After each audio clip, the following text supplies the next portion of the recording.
Bon, on est déjà mi-janvier, à la moitié du mercato hivernal. Normalement, à cette époque-là, la plupart des clubs, ils ont déjà avancé leurs pions, clôturé un peu leur deal, voire ils ont déjà leur cible, mais ils sont en train de finaliser un peu tout ça. En Ligue 1, je trouve que ça a pas beaucoup bougé, hein. Clairement, ça a pas beaucoup bougé. Alors, il y a quelques clubs, notamment le FC Nantes, qui ont vraiment bien avancé. Mais sinon, il n'y a pas eu tant que ça de mouvement. Bon, et justement, j'avais pas sorti de vidéo sur le sujet. Est-ce que c'est une coïncidence?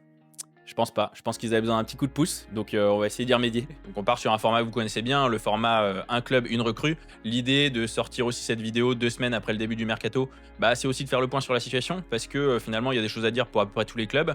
Ça permet aussi de voir dans quelle situation ils sont sportivement, mais aussi vis-à-vis de leur recrutement, quelles sont les intentions et quels sont leurs objectifs. Donc voilà, je trouvais que c'était pas mal de faire ça à mi-parcours pendant le mercato pour se faire un petit état des lieux et puis surtout essayer de trouver la recrue idéale pour chaque club en fonction de leur situation en ce moment. Bon bah installez-vous confortablement en camp du foot et puis on est parti, on s'en lance.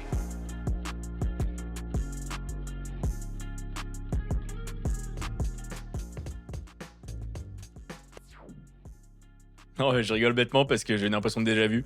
J'ai tourné la vidéo juste avant mais j'avais oublié d'allumer le micro. Donc bah on est reparti. Voilà. Bon, on va remonter le classement progressivement en partant du dernier. Donc, le premier de ce classement, qui est donc le dernier, c'est le FC Metz.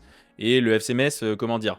Bon, bah voilà, s'ils sont derniers, il y a une raison, hein. Ils font pas une super saison, c'est sûr. Surtout défensivement. Défensivement, c'est très très dur. Ils sont à 38 buts encaissés, je crois, seulement sur la première partie de saison. Donc, ouais, clairement, il y a beaucoup de lacunes à ce niveau-là. Ça serait pas mal de renforcer sur ce secteur-là. Et pour autant, bah voilà, le club, il a quand même été assez clair. Il n'y aurait pas forcément d'arrivée, en tout cas, pas tant qu'il y ait de départ. Et justement, des départs, il y en a eu. En tout cas, il y en a eu un majeur, c'est Brian Maggio qui est parti à 12 millions d'euros du côté d'Aston Villa. Donc là, voilà, à savoir, est-ce que tu reprends cet argent pour réinvestir, pour faire des recrues? Bon, c'est pas forcément sûr. Je pense que l'argent, elle est clairement nécessaire à plusieurs autres endroits que vraiment sur la partie transfert. Donc pour le moment, ça risque de pas trop bouger. Pour autant, il y a quand même d'autres joueurs qui risquent de partir là sur ce mercato. Il y a Gauthier Hein qui est bien supervisé, notamment à MLS par 2 clubs. Donc à voir si ça bouge, ça pourrait bouger dans les prochains jours. Et puis il y a Alpha Touré aussi, qui lui a déjà reçu une offre de 7 millions d'euros de la part de West Ham, mais ça a refusé. Donc à voir si West Ham revient à la charge avec un montant un peu supérieur pour essayer de déloger tout ça. Mais bon, il y a quand même quelques mouvements de prévus et je pense que d'ici la fin du mercato, il y aura peut-être un autre joueur qui partira. Mais surtout le poste là sur lequel tu pourrais avoir du mouvement, bah justement c'est en défense, c'est à droite. C'est Kofi Kwao qui lui, bah, il doit prolonger en tout cas parce que le club a été clair là-dessus. Soit il est vendu, soit il est prolongé, mais vu qu'il est en fin de contrat en juin, ils peuvent pas se permettre de le laisser dans une situation pareille. Donc là, bah, les prolongations traînent. A priori, la négociation pour les prolongations est vraiment en train de traîner. Donc est-ce qu'il va vraiment prolonger ou alors est-ce qu'il va quitter le club? Dans tous les cas, il y a une incertitude là-dessus. Et justement, depuis 2 semaines, il y a quand même un joueur qui s'entraîne, qui est libre de tout contrat et qui s'entraîne avec l'équipe de Metz. C'est Bounassar. Et Bounassar, bah, pour moi, ce serait la recrue idéale, justement. Clairement, bah, déjà, les choses sont déjà bien avancées, puisque s'il s'entraîne avec l'effectif, c'est quand même qu'il est un petit peu supervisé, ou en tout cas, Metz commence à se poser la question. C'est un joueur qui, justement, est libre de tout contrat, donc financièrement, tu n'aurais pas trop de problèmes. Même en termes de salaire, je pense qu'il ne poserait pas trop de soucis. Ça fait 18 mois qu'il est sans contrat depuis qu'il est parti du Bayern. Voilà, c'est un joueur en plus. Il connaît le championnat. Il a une belle expérience en Ligue 1. Il a une belle expérience du côté de Metz aussi, donc il connaît le club.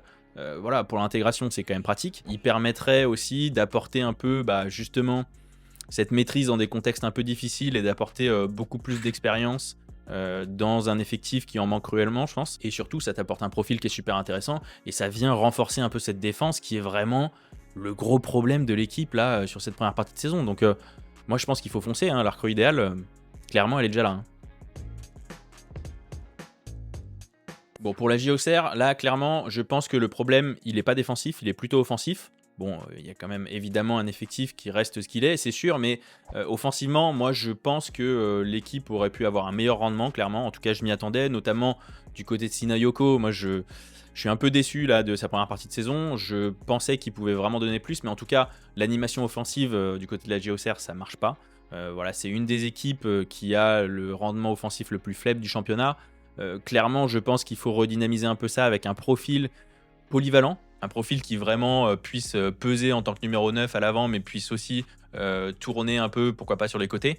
Et donc là-dessus, bah voilà, de toute façon, c'est un peu la même problématique que pour le FC Metz, mais de toute façon, vous allez voir que ce sera la problématique forcément de plein de clubs du championnat, hein, on connaît notre situation. Bah, faut recruter malin parce que voilà, la trésorerie est pas forcément illimitée. Donc là-dessus, recruter encore un joueur libre de tout contrat, c'est vraiment, je pense, une bonne idée et c'est un truc à aller chercher. Et il y a justement un joueur qui est sans contrat qui, je pense, peut faire l'affaire et qui a ce profil offensif polyvalent sur le marché, bah, c'est Emmanuel Dennis. Emmanuel Dennis, il a quand même tourné en Première Ligue, en Bundesliga, en Belgique, il a une belle expérience et je pense que c'est ce profil justement, voilà, un peu dynamique qui peut peser sur le poste d'avant-centre principal et qui peut aussi être positionné sur des rôles un peu plus latéraux entre guillemets, des postes déliés en soi. Donc vraiment, je pense qu'il a tout. Il a 28 ans, donc en plus, il n'est pas forcément fini. Il a eu une période sur laquelle il a été vraiment très bien valorisé, à hauteur de 20 millions, je crois. Donc il a quand même un potentiel. Tu peux peut-être le revaloriser et potentiellement le revendre plus cher derrière. Donc voilà, il a toutes les cartes. Bon, le fait qu'il ait joué en Première Ligue, peut-être qu'il aura un salaire, des prétentions salariales un peu élevées, mais il est libre de tout contrat depuis cet été. Il n'a pas retrouvé depuis, donc je pense pas qu'il ait non plus 36 options. Je pense que c'est un truc qui peut se tenter et c'est vraiment une idée à creuser. Je pense que c'est la recrue idéale pour la JOCR. Bon, le club qui me fait mentir sur mon intro, le FC Nantes, clairement, ils ont été très actifs depuis le début du mercato. En même temps, il y avait besoin parce qu'il y a eu aussi pas mal de mouvements en coulisses avant, puisque bah, Luis Castro, il est parti. Hein. Enfin, il est parti. Voilà, il a été licencié plutôt. Et puis c'est Ahmed Kantari qui l'a remplacé. Et surtout, au niveau de l'effectif, il y a eu aussi du mouvement, puisqu'il y a eu Ganago qui est revenu de près. Il y a Machado qui a été recruté pour le secteur défensif. Donc ça, voilà, c'est quand même un très bon atout. Sissoko au milieu pour apporter un peu de profondeur à l'effectif. Et surtout, Rémi Cabella qui est arrivé en prêt, qui a déjà apporté dès son premier match contre l'Olympique de Marseille, parce qu'il a déjà planté. Mais voilà, c'est un vrai profil offensif qui peut apporter de la créativité et qui peut redynamiser un peu cet effectif nantais. Surtout, ça apporte plus de solutions parce qu'en attaque, clairement, voilà, c'était un peu coincé en ce moment, même si finalement, tu as quand même quelques attaquants. Hein. Mais voilà, donc les choses ont déjà bien bougé. Maintenant, je pense que ce qui manque encore, c'est peut-être un milieu de terrain et surtout un milieu de terrain expérimenté. C'est de toute façon ce qui a été dit par le club. Hein. Ils cherchent vraiment des profils expérimentés là pour apporter un peu plus de densité, pour apporter un peu plus de maîtrise et un peu plus de calme et driver un peu l'équipe. Et là-dessus, bah, y a un nom qui tourne, je pense, dans tous les clubs de Ligue 1, en tout cas au moins la moitié des clubs de Ligue 1 depuis un mois maintenant. Il s'est montré d'ailleurs sur Ligue 1 Plus pour faire un peu de promo, je pense, pour essayer d'avancer un peu sur ses négos avec les clubs. Mais c'est Bakayoko. C'est Thiemo Bakayoko parce que bah, lui, il est annoncé un peu partout. Il est annoncé du côté de Toulouse, de Nantes. Je pense que clairement, c'est le profil qu'on cherche. C'est la recrue idéale dans le sens où c'est vraiment ce profil expérimenté. Il a l'expérience de la Ligue 1. Il a l'expérience pas que de la Ligue 1 d'ailleurs. Il a ce profil de milieu défensif qui peut vraiment compléter l'effectif actuel et notamment en milieu. Je pense que ce profil manque. Et puis en plus, bon, il peut jouer aussi un tout petit peu plus haut, mais surtout, il y a de la densité. Voilà, s'il reprend son rythme. Je pense que c'est aussi une forte personnalité et c'est une personne qui peut aussi tenir l'équipe pendant les moments chauds et qui peut aider l'équipe à remonter un peu. Surtout avec le recrutement qui a été fait avant, il peut vraiment accompagner un peu tout ça. Et ouais, donc je pense que Bakayoko, faut le tenter, libre de tout contrat, donc pas très engageant non plus pour Nantes. Et puis vraiment ce profil expérimenté qu'a demandé le club, là on coche toutes les cases. Bon, pour le Paris FC, on a un peu plus de budget. Donc clairement, là, je pense qu'on peut se permettre un petit peu plus. Le club a déjà fait un bon recrutement sur le mercato d'été avec quand même des joueurs intéressants et surtout pas mal d'argent dépensé. Là, je pense que clairement, il faut continuer un peu dans cet esprit-là. Et surtout, il faut travailler le numéro 9. Parce que, bon, là, non seulement Crasso, il était à la CAN, mais en plus, de toute façon, sur ce poste-là, que ce soit Crasso, que ce soit Goebbels, bon, je pense qu'il manque un profil plus intéressant qui peut vraiment faire monter d'un palier le Paris FC pour la fin de saison, mais surtout pour la saison prochaine. Je pense qu'il faut anticiper et prendre un 9 sur lequel tu puisses te projeter sur un peu disons, moyen terme. Et là-dessus, bah, voilà, il y avait Stassin qui avait été tenté l'été dernier, et je trouvais que c'était intéressant, mais bon, la SSE demandait quand même un bon budget. Là, je suis parti sur un autre profil qui m'a un peu hypé, en tout cas sur le début de saison, c'est Troy Parrott. Troy Parrott, bah voilà, je pense qu'on a tous suivi un peu l'histoire avec le triplé qu'il a mis pendant la phase de sélection pour qualifier l'Irlande pour les barrages de la Coupe du Monde. Voilà, c'est un joueur qui est passé par Tottenham, qui a malheureusement pas percé là-bas, mais qui avait quand même un certain potentiel. Il a dû faire un peu ses armes dans d'autres clubs, et là, à la Z Alkmaar, il est en train vraiment de percer. En termes de valorisation, il a explosé cette année.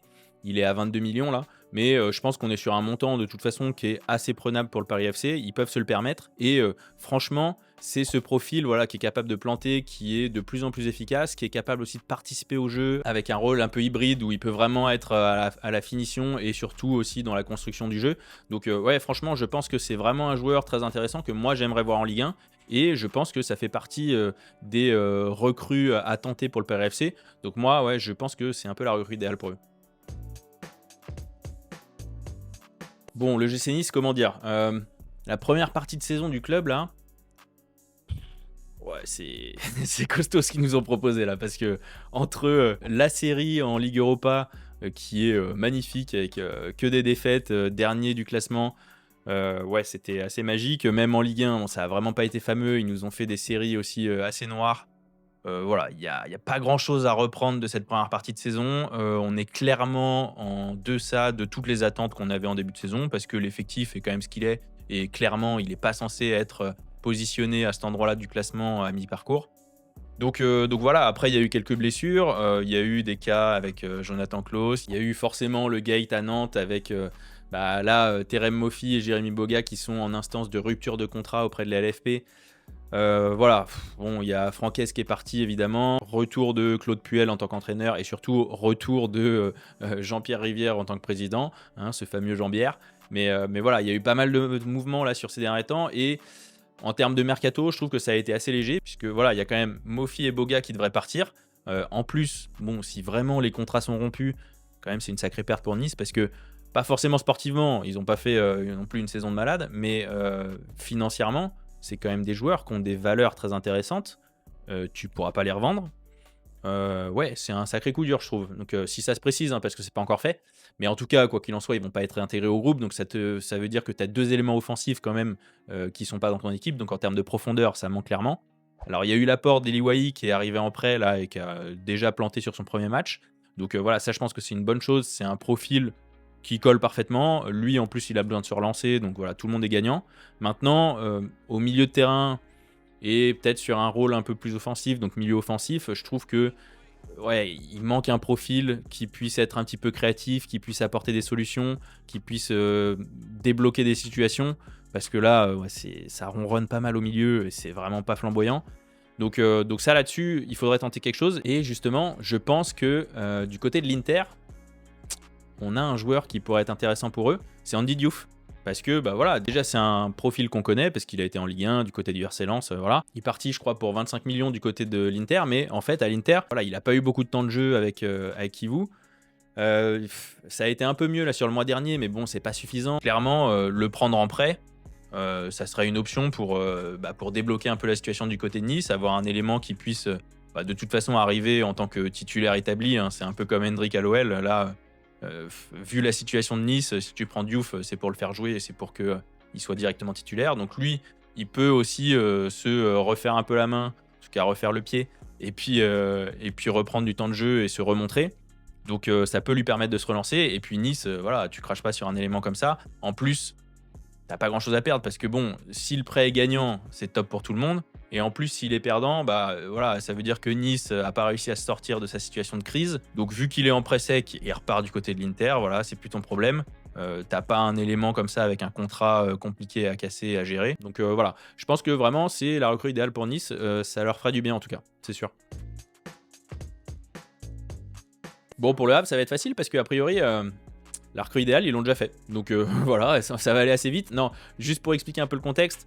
Bon, du côté du Havre, c'est un peu pareil. Financièrement, voilà, faut recruter malin. Mais de toute façon, eux, ils ont vraiment l'habitude de faire ça déjà. Avec Bodmer, ça se passe toujours bien. Donc là, pour moi, l'idée, c'était de recruter offensivement. Parce que, bon, voilà, c'est une des pires attaques du championnat. Ça marche pas très bien. Ça tourne pas, en tout cas.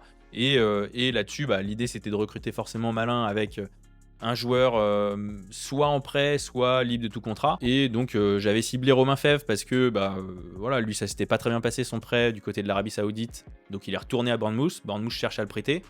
Bon voilà, c'était plutôt le profil assez intéressant qui peut jouer en milieu offensif ou excentrer un peu sur le côté droit. Voilà, il y avait tout ce qu'il fallait et justement ils sont en train de le faire, hein, c'est ce qu'a déclaré l'équipe. Ils sont en train de le faire même avec un autre élément qui est lui libre de tout contrat, c'est Sofiane Bouffal qui lui a déjà signé. qui est un peu le même type de profil, mais qui lui peut plutôt jouer côté gauche. Bah, donc nickel en fait, s'ils font les 2, Fèvre et Bouffal, là tu redynamises vraiment, ton milieu, ton secteur offensif avec des profils qui en plus connaissent déjà la Ligue 1, voilà, peuvent, s'intégrer rapidement et en plus, c'est quand même des sacrés profils, hein, enfin voilà, quand ils sont dans des bons jours, ces 2 là, franchement ils peuvent te débloquer des situations et te faire des trucs, assez intéressants. Donc ouais, moi je trouve que vraiment ils ont tapé dans le mille. C'est vraiment, là où l'air cru idéal en tout cas. Bon bah nickel, c'est ce qu'on appelle avoir du flair, hein. J'ai bien fait de l'ouvrir puisque Romain Fèvre finalement il a signé à la JOCR. Voilà, bon en même temps c'est assez logique, hein, vu que, Le Hack a signé Bouffal. Bon peut-être que signer les 2 c'était déjà un peu trop. Mais voilà, bah, Romain Fèvre de toute façon, c'est le profil un peu, idéal pour, la JOCR. Bon évidemment c'est pas celui que j'avais donné, mais finalement, ça colle parfaitement un peu, à ce qu'on disait. Donc voilà, j'ai déjà pas sorti la vidéo, vous pouvez déjà pu prendre en compte, ce que j'ai dit sur, la JOCR et sur Le Havre. Donc nickel. Bon pour Lorient, j'ai réfléchi un petit peu, ouais, ils font pas une saison dégueulasse non plus, hein, mais il y a quand même quelques matchs pour lesquels ils sont vraiment passés à côté et notamment défensivement, c'est un peu aléatoire. Ça se tient mieux que certains autres clubs que j'ai pu annoncer avant, hein, comme, Metz forcément. Voilà, il y a eu des blessures, il y a eu des absences longue durée qui ont fait que, bah, finalement tu as dû bricoler et tu as dû surtout, faire jouer des joueurs qui étaient pas à leur poste, pour, dépanner et donc bah, forcément le rendement, il est forcément moins bon, mais quand tu vois Théo Lebris qui joue à droite, tu vois Yongoa qui est piston gauche normalement, qui joue en défense centrale, enfin voilà. Là-dessus, clairement, ça serait bien de recruter un défenseur central pour pouvoir repositionner un peu tout le monde à leur poste. Et je pense que ce qu'il faudrait tenter, c'est Abakar Silla de Strasbourg. Parce que lui, il a le profil ouais, qui est intéressant pour Lorient. Il a déjà une expérience Ligue 1, il a une cinquantaine de matchs. Ça fait un moment qu'il est à Strasbourg. D'ailleurs, je crois que c'était une des premières recrues de Bluco à l'époque. Bon, il n'a pas fait forcément sa place, mais c'est quand même un joueur qui a un certain potentiel, qui a été très valorisé à un moment, que tu peux relancer. Et bah lui, il est en instance de départ de toute façon depuis un moment parce qu'il devait déjà partir l'été dernier, je crois. D'ailleurs, il est annoncé en Serie A, je crois. Il y a certains clubs qui se sont positionnés dessus, mais bon, moi je le verrais bien rester en Ligue 1 et je pense que c'est tout à fait le profil sur lequel il faut aller pour Lorient parce que voilà, tu peux te mettre d'accord avec Strasbourg. Je pense que de toute façon, ils sont ok pour le faire partir pour un montant qui serait à peu près ok, ou alors justement en prêt avec option d'achat. Et tu peux le relancer et surtout, il peut apporter directement. Il peut apporter directement, te permettre de combler un peu les manques à ce niveau-là et de repositionner chacun à son poste, ça serait pas mal. Et ouais, je pense que c'est un joueur sur lequel tu peux compter si jamais il est dans des bonnes dispositions et qu'il est dans un bon contexte, quoi. Donc ouais, ça se tente. Bon, pour Brest, là, c'est un contexte un peu particulier parce que c'est le seul club sur lequel la recrue idéale, c'est clairement un gardien, hein. Voilà, ils font une saison plutôt cohérente, hein. Il y a des hauts et des bas, mais globalement, c'est assez cohérent, c'est assez consistant. Maintenant, il y a quand même un vrai problème du côté du gardien parce qu'il a pas donné satisfaction. Maïuski, ils vont casser le prêt, il va retourner du côté de Monaco. Bon, il a pas l'air ravi, mais en même temps, il s'est pas vraiment imposé, donc voilà, c'est un peu de sa faute, hein. Et puis du coup, bah, il te manque un gardien titulaire quand même. Et là, recruter un gardien à mi-saison sans vraiment dépenser et qui puisse te donner satisfaction dès le début, qui ait suffisamment de potentiel et en plus qui puisse rentrer dans ton plan de jeu parce que voilà, c'est quand même une équipe qui essaye de repartir un peu de derrière, d'avoir une construction un petit peu du jeu. Ouais, là c'est compliqué. Et du coup, il y a un profil qui se détache qui peut être jouable, c'est Ilan Meslier de Leeds.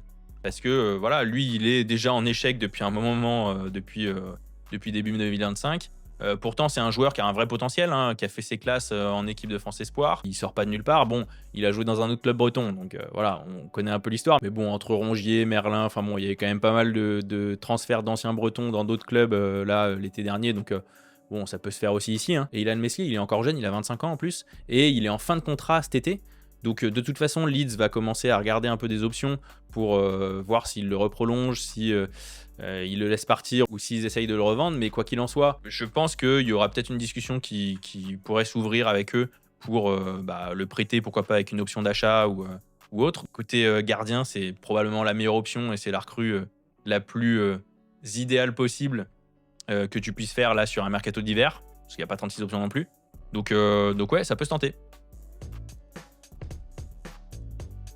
Bon, Angers, leur situation, elle est quand même pas facile, hein, parce que, bon, c'est comme tous les clubs de Ligue 1, hein. Financièrement, on va redire encore la même chose, et en plus, je l'ai redit un bon paquet de fois parce que je me suis enregistré avant sans le son. Mais non, bah voilà, financièrement, tu peux pas faire n'importe quoi, faut recruter encore malin. Là-dessus, surtout, ils ont pas mal de départs, hein. En tout cas, pas mal de départs annoncés, parce que Abdelli, il est sacrément courtisé depuis le début du mercato. Il a été annoncé à l'OL, mais je pense que clairement là c'est l'OM qui tient la corde et ça devrait même sûrement se faire. Bon, il était à la CAN donc ça n'a pas trop avancé, mais je pense qu'ils vont pas le garder. Il y a Sidiki Cherif aussi hein, qui va partir, qui est annoncé en première ligue. Je crois que c'est Crystal Palace là, donc c'est bientôt fait. Est-ce que ça sera fait là sur le mercato d'hiver ou le mercato d'été? J'ai pas trop suivi, mais en tout cas, bon, voilà, tu vas perdre un deuxième profil offensif. Ça va commencer à être un peu léger.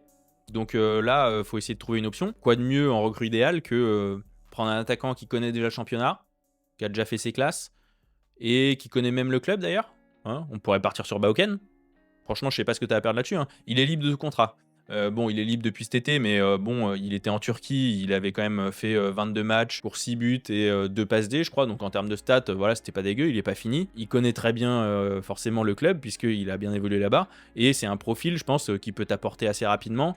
Bon, que tu connais déjà, donc tu sais comment un peu l'utiliser, comment l'installer dans l'équipe. Ouais, je pense que c'est une valeur potentiellement sûre de Ligue 1 que tu peux ajouter directement. Clairement, t'as pas 36 options. Je pense que c'est vraiment la recrue pour Angers là, et faudra le faire. Et ouais, revoir Bauken aussi en Ligue 1, ça peut faire plaisir à tout le monde, donc go, hein, on y va. Bon, Monaco, j'avoue, je pensais pas trop en parler aussi rapidement. Ils sont pas censés être aussi bas dans le classement. Mais bon, c'est aussi à l'image de leur début de saison, hein, voilà, qui est clairement raté. C'est vraiment pas le niveau de jeu qu'on attendait de l'équipe. Il y a eu pas mal de ratés, notamment du point de vue des recrutements, hein, parce que bon, on peut parler de Pogba et de Ansu Fati, mais voilà, c'était des paris. Les paris sont pas forcément réussis. En tout cas, vraiment pas réussi pour Pogba, c'est sûr. Et puis pour Ansu Fati, il y a eu quelques éclairs, il y a eu quelques moments où tu t'es dit que potentiellement ça allait prendre, mais lui aussi, il a été un peu rattrapé par les blessures. En plus de ça, tu as eu des nouvelles blessures qui sont ajoutées à ça. Je pense à Minamino avec les croisés. Bon, tu es sur une blessure de longue durée. Donc, bah, voilà, tu vas pas pouvoir compter sur lui sur la deuxième partie de saison. Je pense qu'il faut un élément supplémentaire. Moi, je pensais à la base à la défense parce que ouais, il y a eu vraiment des manques là sur la première partie de saison. Maintenant, ils ont recruté Wout Faes. Donc, je pense que c'était une bonne chose à faire. Un élément, voilà, un milieu offensif, je pense que c'est quelque chose qui pourrait se faire. Et là-dessus, bah, à l'image de ce que peut faire Monaco, recruter un joueur qui est en situation d'échec dans un club qui est d'un meilleur standing que Monaco, c'est quelque chose qu'ils ont l'habitude de faire, qu'ils aiment bien faire. Et bah justement, il y a un joueur encore à l'Inter Milan, encore qui vient de la Ligue 1 et encore qui est en situation d'échec, c'est Luis Enrique, qui venait de l'OM. Bah voilà, il a été recruté à l'Inter pour 22 millions, je crois. Et puis bah ça prend pas depuis cet été là. Il a pas de temps de jeu, il n'arrive pas trop à se montrer. Comme pour Andy Diouf, il y a eu un petit moment un peu mieux là au début du mois. Mais c'est pas encore suffisant et je pense que lui, il bénéficierait grandement d'un prêt. Il serait dans une situation un peu plus intéressante parce que le championnat, il connaît bien, il peut se relancer assez facilement. Et puis pour Monaco, ça peut être intéressant si jamais il récupère un peu de percussion, un peu de dribble. Voilà, la bonne version de Luis Enrique, elle est quand même super intéressante. Donc à voir, mais je pense que c'est un pari à tenter. Un de plus, hein, franchement, t'es pas à ça près. Surtout, je pense que c'est vraiment un profil qui peut apporter, et surtout avec l'absence de Minamino là. Bah ouais, de toute façon, il te faut un profil milieu offensif ou qui puisse se mettre un peu dans un rôle offensif pour Monaco. Et Luis Enrique, ouais, c'est vraiment une recrue intéressante, je pense. Ça se tente. On continue avec Toulouse. Alors Toulouse, bon, j'ai un peu galéré parce que je vous avoue, sur les profils en général, ils aiment bien un peu utiliser la data et choper des petites pépites à moindre coût qui viennent de je sais pas quel championnat mais qui ont des stats super intéressantes. Bon, moi ça je sais pas faire, hein, je vous avoue. Donc clairement, je savais pas trop recruter une recrue idéale pour Toulouse qui serait vraiment dans cette gamme-là, mais il y a eu une rumeur qui a été super intéressante, je trouve, à la fin de l'année, là en novembre. C'était Ndiaye du Havre, qui était scruté par Toulouse. Et je pense que c'est vraiment un apport intéressant parce que bah, tu as quelques départs qui sont annoncés. Il y a Cresswell, forcément, qui est bien supervisé par pas mal de clubs, notamment en première ligue. Puis il y a Caceres aussi, qui lui a déjà eu une offre. Si tu as un départ comme ça, apporter un milieu de terrain qui puisse apporter directement, puisque du côté du Havre, il a quand même eu des titularisations. 75% du temps, il était titulaire. Je pense que c'est un profil super intéressant pour Toulouse. Bon, faudrait se mettre d'accord avec le Havre parce que ils sont quand même quasi concurrents directs. Mais sur un montant pas trop élevé, je pense que tu peux t'en tirer. Et en plus, c'est un joueur au milieu qui peut vraiment apporter directement pour Toulouse. Donc, ouais, ça pourrait être la bonne idée. Bon, pour Strasbourg, on va quand même parler rapidement du contexte, mais ouais, le départ de Rosenior, franchement, moi je trouve ça en fait hyper logique. Bon, tu peux t'attrister et tu peux te plaindre un peu de ce qui est devenu Strasbourg avec le groupe Bluco et le fait que voilà, c'est clairement un club vassal de Chelsea. Mais voilà, il y a pas de surprise, hein. C'est comme ça que ça fonctionne, on le savait. Donc voilà, à partir du moment où Maresca est parti de Chelsea, bah, Rosenior, forcément, il a été débarqué. C'est pareil pour O'Neill aussi qui arrive, hein. Je pense que c'est aussi un entraîneur qui vient pour se faire la main à Strasbourg et potentiellement pouvoir monter plus haut derrière. Donc voilà, la logique, on la connaît, il n'y a pas de surprise. Et là-dessus, en termes de recrues, bon, voilà, Strasbourg, il y a quand même tout ce qu'il faut, mais surtout, il y a suffisamment de fonds financiers pour pouvoir te permettre de faire une recrue à un coût assez élevé. Et là, bon, le fonctionnement, il est facile, hein. Tu vas sur Transfermarkt, tu regardes les joueurs les mieux valorisés en moins de 23 ans, et puis tu fais ta sélection, hein. Et là-dessus, il y a un nom qui ressort, c'est Norton Cuffy qui joue au Genoa, qui est un Anglais qui a déjà fait ses armes d'ailleurs à Chelsea et à Arsenal quand il était plus jeune. Piston droit, c'est un profil qui est très dynamique, qui est surtout très porté vers l'offensive. Et en plus, je pense que tu peux faire monter dans le groupe Bluco à terme. Donc ouais, ça se tenterait. Je pense qu'il a un peu le profil parfait pour Strasbourg, c'est clair. Bon, du côté de Rennes, clairement, là, la première partie de saison, elle est assez, ouais, assez kiffante parce que tu as eu un début qui était vraiment catastrophique et puis la remontée derrière. Franchement, ils font une série vraiment super intéressante. Bon, ils collent un peu trop au cul de l'Olympique Lyonnais, hein. Si ça pouvait se calmer, ça me dérangerait pas. Mais non, sinon, franchement, Rennes, il y a des choses assez intéressantes à voir. Et sur le secteur offensif, je trouve que bah, apporter peut-être un profil qui puisse avoir un peu plus de profondeur que ce que tu peux avoir avec Mbolo, avec Le Paul, ça pourrait être pas mal. Maintenant, eux, j'ai vu qu'ils étaient vraiment sur Sébastien Zimanski, là, le Polonais qui joue à Fenerbahçe.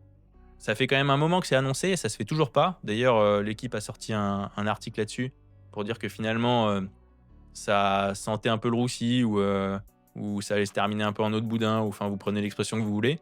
Mais en tout cas, ouais, Zimanski, ça va peut-être pas se faire. Et du coup, selon moi, je partirais sur un profil plus offensif. Et j'en ai parlé tout à l'heure, Messina Yoko, il l'a Géocère.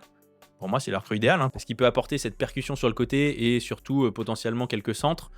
Du côté de Rennes, les centres, c'est une des pires stats de Ligue 1.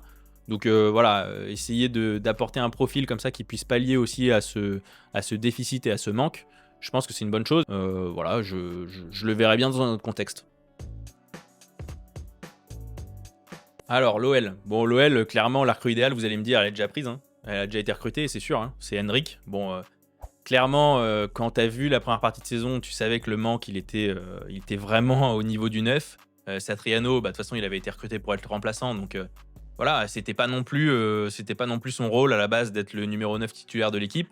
Hendrik, franchement, c'est une masterclass ce recrutement. Je trouve que c'est super intéressant et on a déjà vu sur le match de coupe contre Lille que vraiment il allait apporter à cette équipe. Après, bon, voilà, il y avait un autre besoin en défense et au milieu pour moi. Bah, en défense, voilà, Kluivert, il est en train de reprendre un peu du poil de la bête et je pense que finalement, il n'y a pas forcément besoin de recruter à ce niveau-là. Et au milieu, par contre, ouais, il te manque un profil un peu offensif qui puisse apporter un peu plus de solutions, créer un peu des situations. Parce que voilà, les projections de Tolisso, c'est bien sympa, mais au bout d'un moment, il est un peu isolé. Et là-dessus, Abdelli, il aurait fait vraiment du bien. Malheureusement, je pense que l'OM est largement passé devant l'OL dans les négociations et que bah voilà, Abdelli viendra pas. Il y a un autre profil qui est quand même ciblé par l'OL, c'est Noah Narté. Et ça, ouais, je pense que le milieu danois là qui joue à Brøndby, qu'on a déjà vu d'ailleurs jouer contre Strasbourg, lui, il a toutes les qualités pour ce qu'on cherche. Il a voilà, cette capacité balle au pied de créer des choses. Il a une bonne qualité de balle. Il a un bon jeu dans les petits espaces. Voilà, il est assez polyvalent. D'ailleurs, il a été repositionné en numéro 10 là, cette saison et il met pas mal de stats, hein. Il met 7 buts, je crois, et 2 passes D. Vraiment, Noah Narté, il faut y aller, hein. Franchement, si on fait Noah Narté, je pense qu'entre Hendrik et lui, sur la deuxième partie de saison, ça peut faire mal, hein. Bon, pour le LOSC, clairement, ils n'ont pas besoin de recruter. Franchement, ils n'ont pas besoin de recruter. D'ailleurs, ils l'ont dit, hein, ils ont un effectif qui est suffisamment fourni. Ils ont un peu tout ce qu'il faut à tous les postes. Ils comptent rester comme ça jusqu'à l'été prochain. Maintenant, voilà, j'ai quand même essayé de regarder un profil qui pourrait être intéressant. Je pense que Ismaël Baouf, qu'ils ont déjà scruté, ils ont déjà un accord avec lui. Je pense que c'est la recrue parfaite parce qu'en défense, même bas, tu vas avoir un peu un manque à ce niveau-là, en tout cas cet été. Donc, il faut anticiper. Et justement, anticiper sur ce mercato, pour Lille, je pense que c'est la meilleure option parce que tu n'as pas un besoin direct, mais tu auras un besoin prochainement. Et Ismaël Baouf, voilà, c'est un grand espoir marocain. C'est un profil que tu peux développer, sur lequel tu peux vraiment compter pour les prochaines saisons, pour le valoriser et pour le revendre plus tard. Et c'est un profil qui peut déjà intégrer l'équipe, puis vraiment prendre en responsabilité dans l'effectif plus tard. Mais donc je pense que ce qu'ils sont en train de faire, c'est vraiment la bonne option. Donc voilà, Lille, c'est déjà bien rodé. Bon, du côté de l'OM, on en a déjà parlé, hein, mais le profil idéal, clairement, il est scruté et je pense que il va prochainement signer du côté de l'OM, c'est Imad Abdelli. Lui, vraiment, il y a tout ce qu'il faut, hein. De toute façon, l'OM ciblait un numéro 10, là, c'était vraiment ce qu'il voulait. Maintenant, il y a eu quand même 2 gros retours à l'OM qui vraiment font du bien, même si l'effectif, voilà, il est super bien fourni et je pense que c'est un des meilleurs de Ligue 1 cette saison. Les retours de Medina et de Traoré, ils ont fait un bien fou, c'est comme si c'était des recrues, hein, franchement. Que ce soit en défense ou justement dans ce rôle un peu offensif de numéro 10, Traoré. Vraiment, il a apporté de la percussion, là, ses entrées, ses titularisations sur le dernier mois. Ouais, ça, tu sens qu'il apporte quelque chose et vraiment, c'était un profil qui était intéressant, qui manquait. Et maintenant, si tu ajoutes à ça Abdelli, franchement, il a le profil parfait. Il a cette capacité au milieu de terrain d'apporter un petit peu des solutions et de la créativité. Il a du ballon. Il a plutôt un très fort intérêt pour l'OM. Voilà, ça serait un mariage plutôt parfait. Donc je pense qu'il faut y aller, hein. Et puis tant pis pour l'OL, hein. Dommage, mais bon, c'est comme ça, hein. Et à un moment, tu peux pas lutter, hein. Le deuxième club du classement, c'est le PSG. Et là, le PSG, bon, c'est un peu à double tranchant parce que Luis Enrique arrête pas de dire que de toute façon, il n'a pas besoin de recruter. Et pour autant, je pense que c'est pas mal aussi d'anticiper pour pourquoi pas la prochaine saison ou pour même les potentielles absences que tu vas avoir sur la deuxième partie de saison. Parce que première partie de saison, clairement, c'était un peu le problème de l'équipe, hein. C'est que voilà, tu as galéré à récupérer un peu après la saison dernière et il y a eu pas mal de blessures, il y a eu pas mal de joueurs qui ont mis du temps à revenir. Là, ça commence un peu à rentrer et tu commences un peu à avoir enfin l'effectif au complet. Mais je pense que, notamment au milieu de terrain, apporter un profil qui puisse être du niveau de Neves, de Fabien Ruiz et de Vitinha, ou en tout cas d'un niveau très similaire, ça serait intéressant. Et là-dessus, du coup, il y a Valentine Barco, hein, à Strasbourg, qui je pense colle parfaitement à ce profil. En plus, c'est un joueur qui est assez polyvalent, donc forcément, Luis Enrique, il kiffe un peu ces profils-là. Et bon, si tu le signes pas, il risque de partir à Chelsea. Donc bon, moi je trouve ça intéressant de garder un joueur comme ça en Ligue 1. Donc ouais, je trouve que c'est la recrue idéale pour le PSG. Et je pense qu'il faut y aller. Je pense qu'il peut même apporter vraiment à cette équipe dès cette saison et dès la phase d'élimination directe en Ligue des Champions, hein. Je pense que tu le mets vraiment dans ce milieu, il n'a pas à rougir, hein. Il peut carrément suivre le rythme. Donc ouais, moi je le verrais bien au PSG. Et le dernier de ce classement, qui est donc le premier du classement de Ligue 1, hein, le champion d'automne, c'est le RC Lens. Ouais, les derniers seront les premiers, hein, on connaît. Mais ouais, là, le RC Lens, il y a un besoin qui est criant, hein, c'est en défense parce que Gradit s'est fait les croiser. Et du coup, je pense qu'en termes d'effectifs, en termes de profondeur, il manque peut-être quelqu'un. Donc ça serait intéressant de rajouter quelqu'un. Pour autant, t'es pas obligé de partir non plus sur un gros profil, de dépenser trop, etc. Donc là encore, je suis parti sur les joueurs libres. Et il y a Kurtzuma qui est libre de tout contrat. Qui pourrait tout à fait signer et arriver au RC Lens. Et je trouve que c'est un profil qui serait assez cohérent, qui a beaucoup d'expérience, expérience Ligue 1, expérience Première Ligue, voilà, expérience dans quand même des gros clubs qui font que je pense qu'il peut aussi apporter quelque chose à ce RC Lens là. Et c'est un profil qui a quand même un peu de ballon en défense, donc ça pourrait être intéressant pour Pierre Sage. Et tu le prends libre de tout contrat, donc évidemment, tu vas pas payer grand chose et même en termes de salaire, je pense que ça pourrait se négocier. Je pense que c'est un coup à tenter. C'est un coup à tenter, ça pourrait être intéressant. Et puis, revoir Kurtzuma en Ligue 1, je pense que ça nous intéresserait tous. Ça serait une histoire à suivre, quoi. Donc, ouais, recrue idéale pour RC Lens, Kurtzuma. Bon voilà les gars, voilà un peu ma liste des recrues idéales pour les clubs, en tout cas là pour cette deuxième partie de Mercato. Je pense qu'il y a des choses à faire, il y a des recrues intéressantes et il y en a certaines sur lesquelles vraiment il faut se positionner. Maintenant vous me direz en commentaire vous ce que vous en pensez et s'il y a des recrues un peu idéales que vous voyez pour certains clubs. J'ai bien envie d'avoir votre avis et de voir ce que vous voyez pour la suite du Mercato hivernal et pour la deuxième partie de saison. Et voilà les gars, j'en ai pas parlé mais si vous kiffez les vidéos, si vous voulez soutenir un peu la chaîne, bon vous savez ce qu'il vous reste à faire, hein. Le petit like, le petit boost pour augmenter la visibilité de la vidéo et de la chaîne, et puis les abonnements. Abonnez-vous surtout, on est encore 95% je crois à regarder, je me mets dedans, mais bon, vous êtes 95% à regarder les vidéos et à pas être abonné. Les gars, soutenez la chaîne, n'hésitez pas, hein. Bon allez, portez-vous bien, et puis je vous dis à très bientôt pour une nouvelle vidéo. Allez, ciao.